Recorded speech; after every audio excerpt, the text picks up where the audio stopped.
I'm Kristen. And I'm Maddie. We're sisters and heavy readers. Join us every single week to talk stories, interview authors, and collab with fellow book nerds. Welcome to the Chris and Mad Show.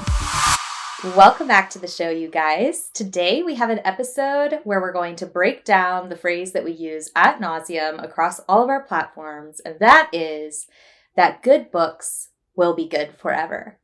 I started saying this mantra to myself at the end of 2023 because I felt very overwhelmed by my TBR and I felt like I was never going to get to all of these great books and I was having a difficult time prioritizing. And I just told myself, like, if this is a good book, a really good book, it's going to be good forever. And so there's no rush to get to it. And it's not to say we don't want to get to good books. We always want to be reading great books. I think it's actually just about reminding yourself that if a book is of great quality, there's not going to be anything enhanced by getting to it sooner. And so today we are going to break down a list of 10 books/series that absolutely prove our point. And as much as we yap about these specific books because they're our favorites and we're always telling people to get to them, please embrace the caveat when we say these are great books. What we mean is this is a great book today and this will also be great in 10 years, 20 years. This will be great for your kids. Like when we say a book is great, it's not great for today. It's not great because we were in the right mood. It's not great because we're in our 30s and it hits right now. Like this is a great book because we can recommend it to everyone and we will be recommending it forever. So what does the phrase, good books will be good forever, mean to you, Kristen? Well, I agree with you that it just releases a lot of stress that I hold in my shoulders. When I start looking at my TBR, I go, and they just slowly come up to my ears because I'm like, there's so many. And I love being in the know and not having FOMO. So when I see everybody online is reading a new book that just came out and I'm like, oh my gosh, I have to get to it. Reminding myself that good books will be good forever helps me chill out and know, hey, let's see what the people say. Is it actually that good? Or is it just because there's a lot of hype over it right now? Because a good book a decade from now will still be good. A lot of the books on the list today that we're going through, they're more than 10 years old.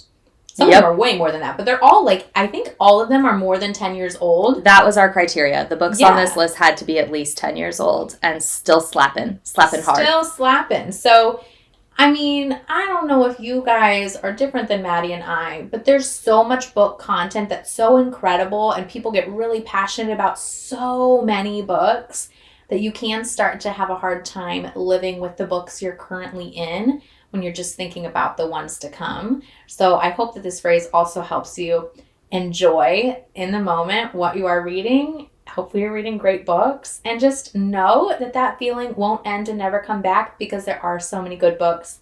There's enough for our lifetime. Absolutely. Because we're always talking about books we like and we're always giving recommendations and hopefully helping people build their TBRs, we just want to also put this out there. Like, this is good. Put it on your TBR. And if you don't get to it for 5 years, it's still going to be good. Like, there's no rush. A good book is going to stand the test of time. So we have to start with the number one book. This is our favorite story of all time. We are currently going through it with our Patreon family, and they are loving it. Some of them are reading it for the very, very first time, and we are reading it for like the 50th time. I know. And it still slaps just as hard on every reread. It hits hard for people reading it for the first time. Mm-hmm. It's just timeless, and that is The Lord of the Rings by J.R.R. Tolkien. Kristen, talk to me about how this book is good forever. Like, it doesn't matter when. Well, first of all, because this book is foundational for all of fantasy, it's going to feel nostalgic even if you've never read it before, because you're going to see like inspiration from Lord of the Rings in your current fantasy reads. So it has a nostalgia piece, whether you're like Maddie and I and you read it with your father and as a family when you were young, or if you're reading it for the first time. So I think the nostalgia is one of the reasons why this book is forever amazing, because it is the OG. But also it has the most powerful themes and they're executed phenomenally. Like, I have yet to find somebody weave so beautifully in so many characters, themes of friendship, themes of loyalty, themes of sacrifice, themes of redemption. It's just really powerful in its themes. The world building in general, like just the setting and where you're hanging out, is the most peak fantasy I have ever read. I don't know if I will ever have anything else stand up to it. So if you really read for setting, Lord of the Rings, look no further. I think I know the geography of Middle Earth better than I know the geography of planet Earth. Oh! I think that I know some of the history of Middle Earth better than I know our world history. It's so rich, it's so detailed, and it just does have very transcendent themes and characters. And so it holds up to this day. Now, it isn't necessarily what I would call entry-level fantasy. It definitely has like an old school writing style to it, which is why we created our sort of syllabus curriculum deep dive situation on Patreon. So if you haven't joined us on Patreon yet and you are interested in getting into Lord of the Rings and you would like kind of a week-by-week guide through the series and some deep dive information and background information to help you get through it, that's why that's there for you. And we've loved doing that. Absolutely loved. I think that is the peak reading experience of my life, is reading Lord of the Rings with our Patreon family. It's so fun. And if you're like me and you're less obsessed with like learning the lore yourself, what I've loved about the deep dives, and I'm sure there's more online if you just want to go on YouTube and you don't want to do our Patreon, perfectly fine. There are so many people who have done lore dumps from this world. And so Maddie and I will read the exact same chapters every week. And then she'll come up and be like, oh my gosh, and did you catch that connection from blah, blah, blah, blah, blah.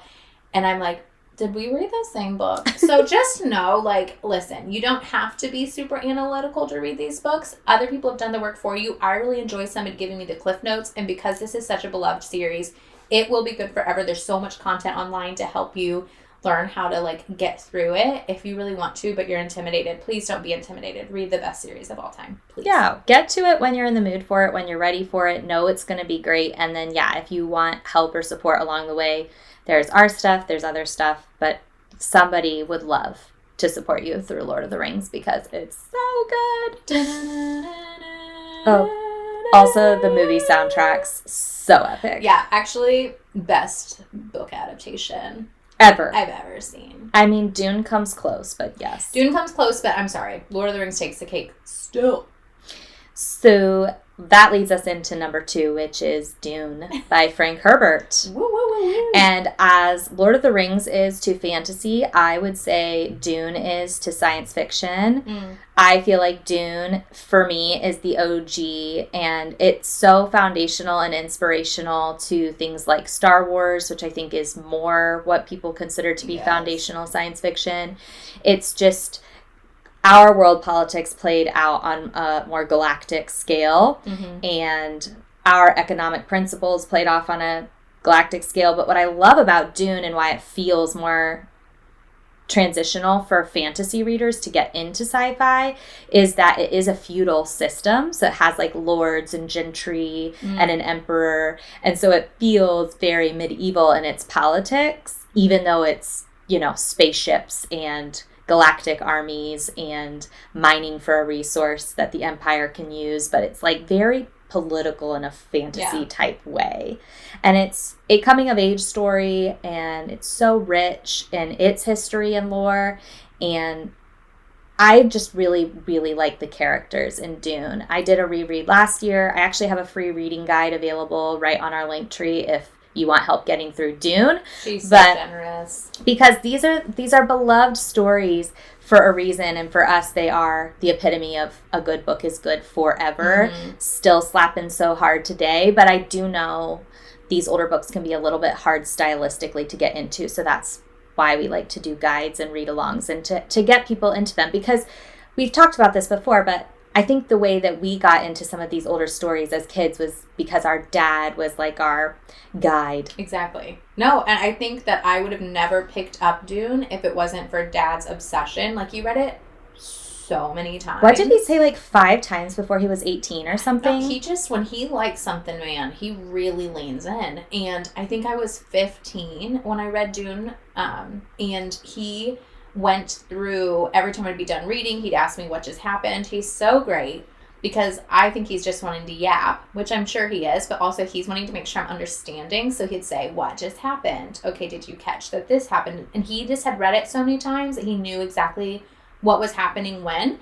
So by the time it was done, not only was I not confused and I had such a great time, but I feel like I actually understood all of the parts that maybe my 15-year-old brain couldn't have comprehended. And now Maddie literally did that in her reading guide for people, because not everybody has a daddy who's like obsessed with Dune, like literally diehard, and is willing to hold their hand through that process. So if I reread Dune, I probably will in the next, again, good books are good forever. So within the next decade, I know that I will. I don't know if I'll do it this year.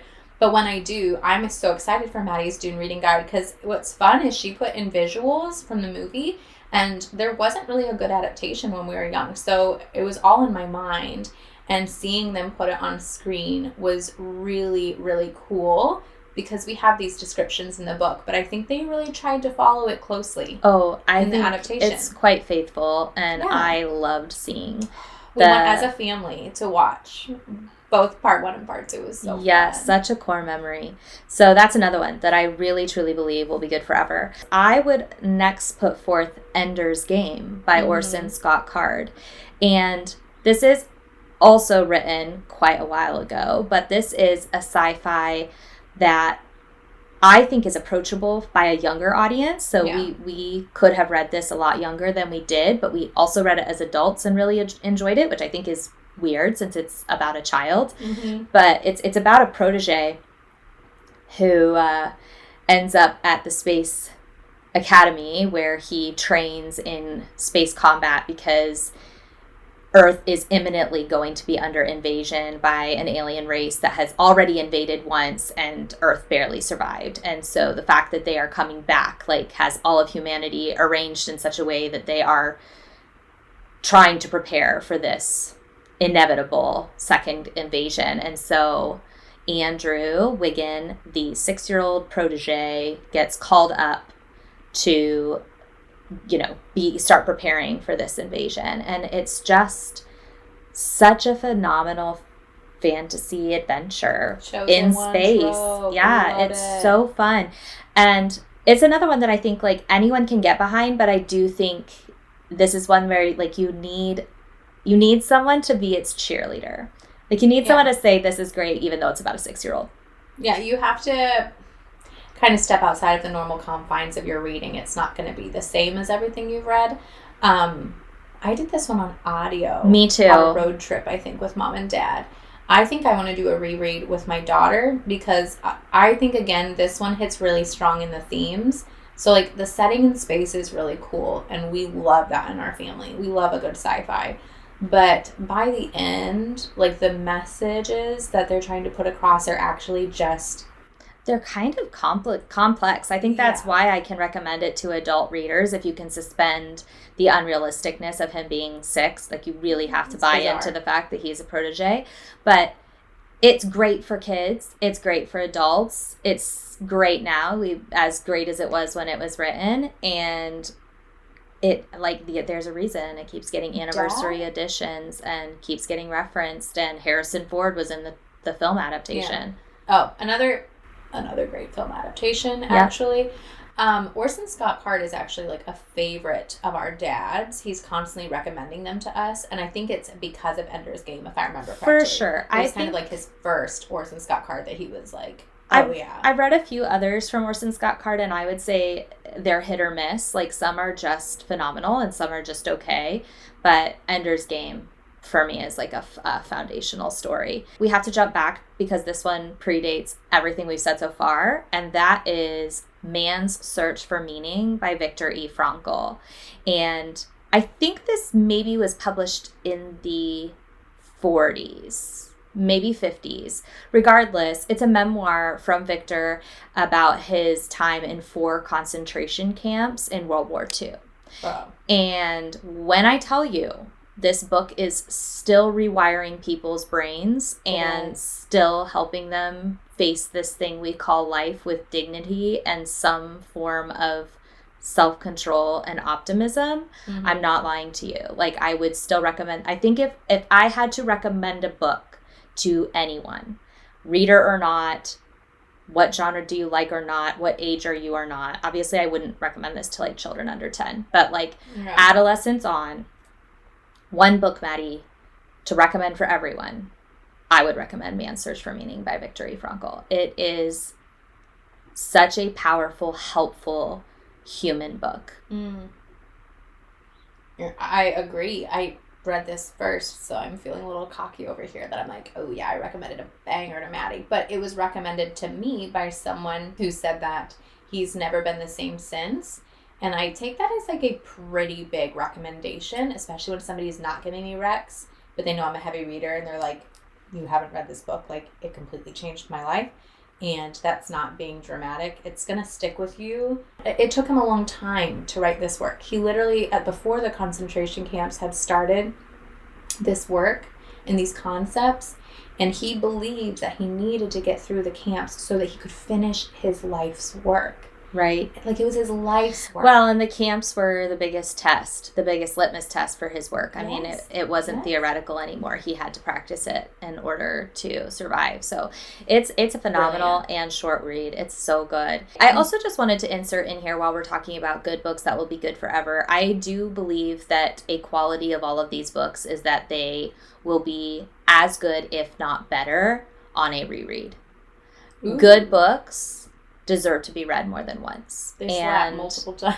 You'll want to read them more than one time. I have all the books that we have talked about so far, I have read more than one time except Man's Search for Meaning, which I just read for the first time. And I will absolutely reread it. Yeah. Potentially annually. Like it might be one that I just need to revisit quite often. Another one that we have to talk about is Sense and Sensibility by Jane Austen, which was written in the 1800s. Mm-hmm. This is a work of, I would call it chick lit today, but at the time, I think it was just general fiction. But Sense and Sensibility is about two sisters. Their father dies and their financial situation drastically changes. And so as unmarried women who now no longer have like a name and a dowry that they can depend on for their financial stability, they are now they're thrust upon a generous family member to keep them from being destitute. And it's just about them navigating this financial change as sisters and coming into womanhood and adulthood as sisters and trying to find love matches given this economic stress. And they go about it very differently. They have very different natures. And it's one of my favorite books of all time. I've reread it many times. It also has a phenomenal film adaptation, but it has multiple. I just think this one is a perfect definition for our little mantra. Like, good forever. Literally still slapping so hard. We were raised in a world with our mother where, like, Jane Austen was, like, she was the woman, the inspiration, her books, her characters. Like, this is who we played dress up as. This is who we wanted to be. They have really great dialogue in these books, so I think that's what kept me from getting bored. In Jane Austen's books, her dialogue is cheeky. I love that in a theme across her books are characters who have pretty healthy egos, I would say. Like, they think that they're right. Most of her characters start out pretty confident, and self-assured. And the stories are always this bizarre, sometimes funny, really amusing, comical situations that these characters find themselves in where, like, they are forced to change. They are forced to, often it's humbling, but they have to rearrange what they think about themselves in the world in order to move forward in it. And I just find that to be such satisfying storytelling. Yeah. And Sense and Sensibility is my favorite. But really, this applies, as Kristen said, to all of Jane Austen's work. Oh. So number 6, let's talk about The Infernal Devices by Cassandra Clare, which is it's a trilogy that she wrote after the Mortal Instruments, or during, I guess. It's a prequel to her Mortal Instruments series. But I read The Infernal Devices, which is a YA trilogy, as a grown-up adult last year, and wept through it. I was so invested. I felt so many things that I'm thinking, this is a 15-year-old series written for teenagers, and I feel like it stands up. It stands up. It's doing the thing. I recommended it to so many of my fellow adults. I am forcing Kristen to read it this year immediately because I really think it's the type of thing that I would say it's like written for Kristen, but I also just think like it is written for readers who enjoy the classics. I don't think it maybe is a classic, but I think it's written for readers who love the classics. It's got great emotional character relations. It's got a believable moral dilemma. It's got good action and pacing. It's a very fun setting. It's the kind of Industrial Revolution. Ooh, yeah. So it's just a fun time period, and it has this fantasy element introduced. It almost has Sherlock Holmes vibes, setting-wise, but there's no detective or mystery, but it just is very solid. The vibe. It's so solid. I'm very excited. It's on my priority TBR for 2025. It should be on yours too, probably. All right, let's talk number 7. This is one Kristen and I both read last year. Let's talk about Mistborn by Brandon Sanderson. And what I think is so interesting about Mistborn is that it really didn't become a bestseller until it had already been out for 10, 15 years. Wild. It was not a commercial success when it was first released. But this is a perfect example of if you write a good book, it's not about when you release it. It's not about whether it's popular when it's first released. If it is good, it will stand the test of time. And I read Mistborn this last year. The first book absolutely blew my mind. And it was not my first Brandon. I've done his other standalones. But I do really love a trilogy, and it has like an arc through it. His world building is just pretty phenomenal.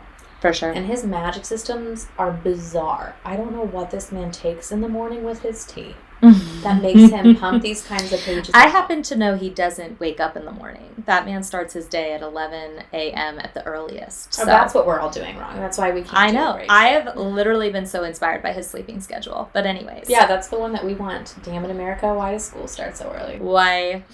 Yeah, Mistborn was challenging as far as making me learn how to do a magic system. It was fun. It was funny. It has a sprawling cast, lots of people in it. And it's actually like our brothers, like their Bible. They're obsessed with Brandon and his books. So I love that we get to share that as a family. Yeah, me too. I also want to talk about Agatha Christie, because for those of you who love thrillers, mysteries, whodunits, forever, I can pick up an Agatha Christie basically anytime and know that I am getting a quality mystery, and she wrote them 50 years ago. They're still slapping today. Banger they're after banger still doing after the banger. I mean, that woman, her mind, she's just a wonder. She's a genius. And I picked up And Then There Were None maybe 2-3 months ago, and I was just like, holy cow. Like, can you imagine if I had been having FOMO for the last 50 years about reading it? I mean, I should have FOMO. It's a great book. But it's like, now I know her entire catalog is available to me. Right. And anytime I need to pick up a fun, page-turning, 5-star read, Agatha Christie. Get it. Literally, she's a slam dunk. Yeah, I put my headphones in to, like, start her book, and I was doing a puzzle. I finished the puzzle and the book in a day. Like, I was, like, living my best life. One sitting. Can't turn pages fast enough. You just gotta wonder, man. Like, she has so many classics. Like, you could never be bored. You could pull one of her backlist out every single month for years. Quality, good forever. And they'll be good on rereads. They'll be good to share with your friends and family for years to come. Like, great spooky time gift. Oh my gosh. She is October. Mm-hmm. Yes. Also into Christmas. I've learned I really like a Christmas mystery, but that's besides the point.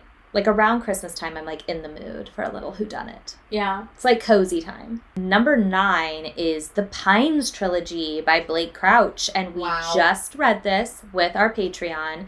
And so our test size is, a bunch of readers. We read with a few hundred gals and guys on Patreon, and the majority of them read it in one sitting. Not the whole trilogy, but book one. Read it in a sitting, read it in a day, couldn't put it down. And this is a series that we're all coming to more than 10 years after the show came out.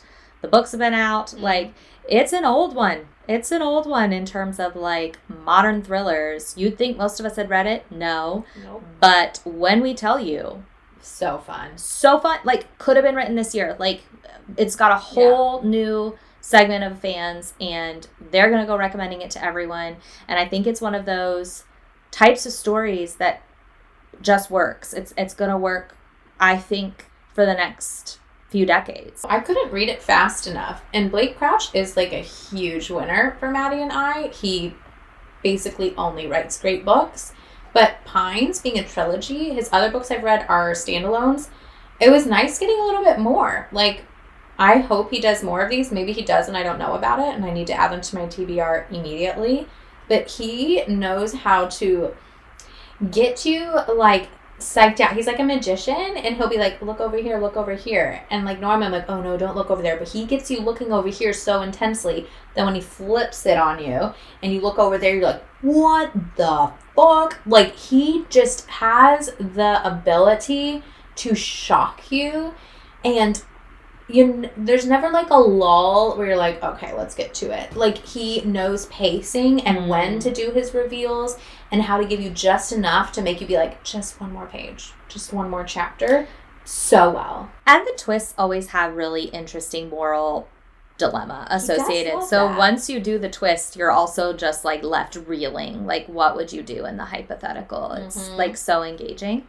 What side would you be on? Which character are you? Yeah, No, for sure. and I never know. It's like, it's too ambiguous. He's great. Okay, our last and final. We could not make a video about bangers that hold up over time, that will transcend time, without talking about The Realm of the Elderlings by Robin Hobb. And this is another one. This was written 20, 30 years ago, and it is the most important story of my adulthood for me. It is such powerful writing. It is such compelling storytelling. It could have been written yesterday. It could have been written 100 years ago. It could have been written 300 years ago. And it's just like, it is a story out of time. It's just so good. It will be good forever. I will be recommending it till the day I die. I will be rereading it till the day I die, and I will be recommending it to everyone. When she dies, bury her with Realm of the Elderlings. Literally. Even though Kristen didn't like The Assassin's Apprentice. It was just really slow, but I've heard from Maddie and other people that it's not the strongest book in the whole series. And No, it's maybe one of the weakest, yes. And I had a lot of really heavy hitters going at the exact same time, so I think it just kind of felt like it was not the right time, but I'm very excited to do Live Ship Traders Trilogy, and I definitely, I don't know, I take Maddie's recommendation very seriously, so I think we should all just keep it on our TBRs and know that good books are good forever. There is no rush. And you can always start with the Live Ship Traders Trilogy with Realm of the Elderlings if you don't want to start with Assassin's Apprentice. Even though you will be out of chronological order, you can read the Live Ship Traders and then go back to Farseer and then go on to Tawny Man. So I am blown away by Robin Hobb's skill and talent. And I think it says a lot when an author can start a series like in their 30s or 40s and still be writing it in their 60s, 70s, because the story is that gripping. And even though they've gone through 20, 30 years of life experience and grown as an artist or a talent, like, that story is still gripping them. It still has their interest as the author, and it has all of their readers' interest. So that is the case with The Realm of the Elderlings. Is she still writing them? She is continuing to write in the world, yes. Oh my I am gosh, what a so queen. thrilled. Oh my Although gosh. the series is complete, but yes, she is writing more in that world, I guess. Man, she lived half her life in that world. Beautiful. Yes. Well, I hope that this encourages all of you guys, especially if we are two of the culprits constantly adding to your TBR and it feels like you just can't keep up and you don't know what to prioritize. Hopefully, we are building trust with our audience all the time by telling you guys, like when we recommend books, especially when we're getting into that 4 or 5 star tier, and we're telling you to add them to your TBR, it's not to put pressure on you to read them right away. We're trying to tell you, like, these ones are good and worth adding to your list, and if you don't get to them for 5 years, they'll still be good.